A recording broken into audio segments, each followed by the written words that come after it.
In a large symbolic move, the Ortega government condemned Israel's leaders as fascists and genocidal over Gaza war. The government of Nicaragua has announced that it will break diplomatic relations with Israel, adding that the country's growing isolation on global stage amid its war in Gaza. Nicaragua Vice President Rosario Murillo announced the move to state media on Friday after the country's Congress passed a resolution calling for action after the one-year anniversary of the Gaza war on October 7. Murillo, who is the president Daniel Ortega's wife, said her husband instructed the government to sever diplomatic relations with the fascist and genocidal government of Israel.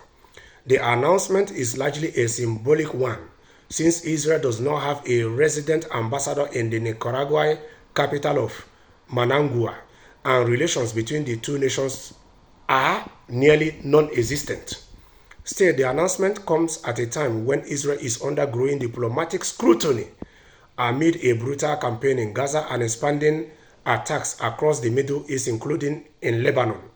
The death toll in Gaza has spread past 42,000 people, and thousands more have been killed in the bombing campaign in Lebanon, many in the last few weeks. The Nicaragua government condemned Israel's war in Gaza on Friday and said the fighting now extends against Lebanon and gravely threatens Syria, Yemen, and Iran.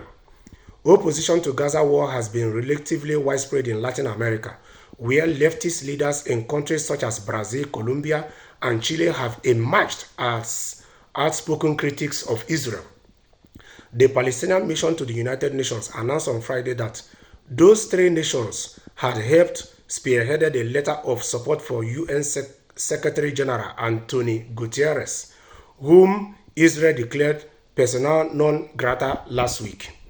Colombian President Gustavo Petro cut diplomatic ties with Israel in May, calling the administration of Israel Prime Minister Netanyahu genocidal. Brazil leader Luiz Inácio Lula da Silva also recalled the country's ambassador to Israel that same month, and he likened the war in Gaza to the Holocaust. For its part, the Ortega government submitted a request to the International Court of Justice to halt German arms to Israel, an effort the court rejected in April. Nicaragua has faced its own problems with growing diplomatic isolation in Latin America, as Ortega and his allies step up repressive actions against dissidents and opponents of the government. So, this is the current stand of the Nicaragua government, and many countries in Latin America are against Israel, or they are against the ongoing war between Israel and Gaza, and they are voicing out their opinions, and of which you can see that it is going down well with the Palestinian. Palestinian is happy that these countries are voicing their opinions out. You see, truth be told, there